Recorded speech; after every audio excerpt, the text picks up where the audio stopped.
my God! Who else is in the house? No one! Just me and him! No one's in the house. No! What are you calling? What are you calling for? I shot my son! Come on, let's go. In today's video, we are going to talk about 3 true crime stories with more twists and turns than a soap opera. These chilling stories are real, and you won't believe the disturbing outcomes at the end of the video. At 9:20 p.m. February 7th, 2024, the Montgomery County Sheriff's Office responded to a call at a residence in the 9000 block of Waller Street. When the officers arrived, they found a man and a woman gunned down at the residence. They immediately rushed to their aid and transported them to the hospital. Despite life-saving efforts, the man, Leroy Constantine, was pronounced dead. Going back to the scene, there was one person in the home that witnessed the events unfold. Leroy's daughter was forced to watch her 17-year-old brother, Travante Constantine, gun down her father.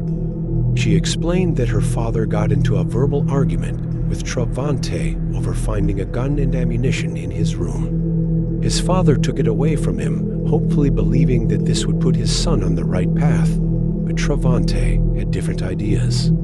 He knew that he had one extra bullet in his car, so he left, went to his car, loaded the gun, and then fired upon his father. The bullet went through the father and hit his mother in her neck. After firing, he left the home. She went on to say, "My brother is not a bad person. He has mental health issues. My mom and dad tried everything they possibly could with my brother." The next day, Travante turned himself into authorities. Travante is charged with murder and aggravated assault with a deadly weapon. He's being held on $250,000 bond. Prosecutors said Travante had previously been on juvenile probation, but was let off due to good behavior. It's not clear how his age will factor into the charges. Travante has asked for a court-appointed attorney, and the case is expected to go to a grand jury. This next case takes place in Will County, Illinois. Christopher Vaughn is incarcerated for the murders of his wife Kimberly and their 3 children, Abigail, Cassidy, and Blake. On June 14, 2007, police officers were called to Canahan Township, which is located about 40 miles southwest of Chicago, on a service road close to Interstate Highway 55.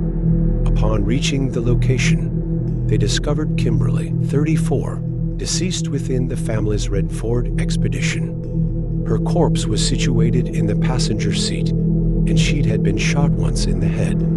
In the rear seat, authorities also discovered the dead bodies of her children, Abigail, 12, Cassandra, 11, and Blake, 8. Every child had received 2 shots. Christopher was sent to the St. Louis Hospital after receiving superficial gunshot wounds to his arm and leg. He reported to the officers that he and his Missouri-born family left their Oswego home before daybreak. They were traveling to a Springfield water park. Although they were meant to make the journey as a surprise, they never did.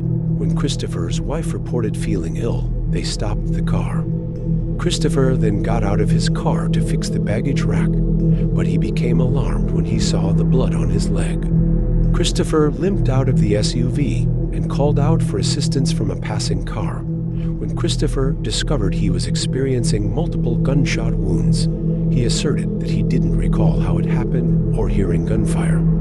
Later, he inquired as to whether the police had told his wife about the incident. Investigators discovered Christopher's 9mm semi-automatic gun at the site. Before moving to Illinois in May 2006, he purchased it in Washington State, where he and his family were residents.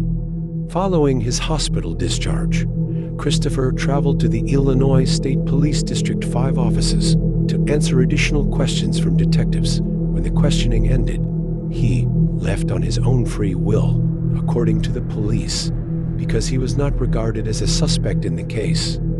After they conducted many witness interviews and uncovered incriminating information on his computer and phone records, Christopher eventually emerged as their top suspect. Additionally, evidence found at the site pointed to Christopher as the gunman. The investigators stated that they used DNA analysis to examine blood splatter patterns and have also looked at bullet trajectories and gunpowder residue. Police officials concluded after an investigation that Christopher placed the gun under Kimberly's chin and shot her. Then, when Abigail and Cassandra slept, he shot them both dead. Blake then woke up and tried to shield himself from the gunfire in an effort to protect his life, but his father cold-heartedly kept pulling the trigger until he stopped moving. Shortly before the memorial service for Kimberly and her children, Christopher was taken into custody by police at a funeral home in St. Charles, Missouri, before being extradited to another country. Christopher was first detained at the St. Charles Detention Center, where he was kept apart from the other prisoners. Christopher was checked into the Will County Jail upon his arrival in Illinois, where he was detained without bond and put under suicide watch. 8 counts of first-degree murder were brought against him, 2 for each victim he killed. He entered a not guilty plea in July 2007 to the allegations. In September 2007, Christopher was informed during a hearing that if he was found guilty, the death penalty would be pursued by the prosecutors. After hearing the news, he didn't seem to show any emotion. Christopher's defense team maintained throughout the nearly 6-week trial that Kimberly was the shooter and that he was innocent of the charges. Christopher said Kimberly shot the kids, then turned the gun on herself. Christopher stated that he heard gunshots when he was standing outside the vehicle. Kimberly informed him, "You killed the kids," after he got back into the car and shot herself twice. His defense team said that Kimberly was not stable and was under the influence of drugs. Prosecutors accused Christopher of killing his family. They claimed that when he pulled the SUV over, he got out, took his rifle off the roof rack, and tucked it inside his jacket. He returned to the car and shot his wife and kids.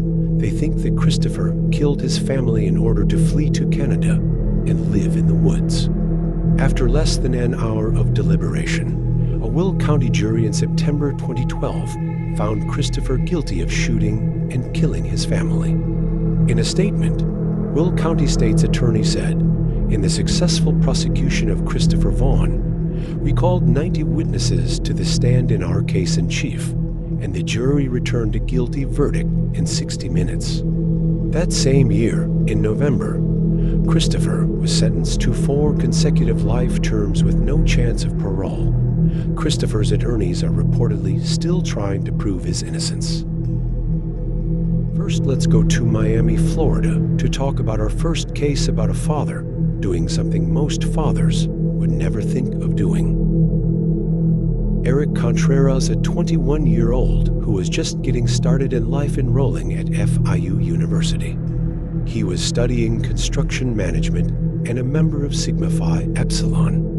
On November 3, 2023, at around 2 p.m., officers responded to a shooting at 84th Avenue in the Kendall district. When officers arrived to the home, they were greeted by David Contreras. He confessed to the officers that he shot and killed Eric. After the shooting took place, David's wife saw a frantic David walk in and out of the front door through a Ring doorbell. His wife was away due to work and wanted to know why her husband was frantically walking in and out of the home, so she proceeded to talk to him through the Ring doorbell. Is he He's breathing? not. Oh, he's not breathing. He's dead. But why, David? Why? The fighting on the way home was unbearable, and we got here, and just from one second to the next, he was going to go to the Keys. He was going to go with Jacob. He was going to fight girls. Would it be okay if girls go and sleep over? I said no, and I told him no, and I was going to go over there tonight and make sure. He says, well, all right. You know, it's not your fault, Odie. Julie heard you. Julie heard you. Julie heard you. I'm sorry.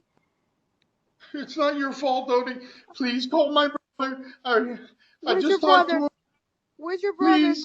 Where's your brother? go to jail. My son. Oh my God. Who else is in the house? No one. Just me and him. No one's in the house. No. What are you calling? What are you calling for? I shot my son. Come on, let's go. He's right there. Right. Walk right. Oh my. Where's your son? Walk right in. Walk right in. 10 feet straight in. What's your son's name? Eric. It is alleged that David and Eric seemed to have got into an argument, and this caused David to shoot his own son. When David appeared in court to convince the judge to let him out on bond, this was denied, and his next hearing will be held on March 11th, 2024.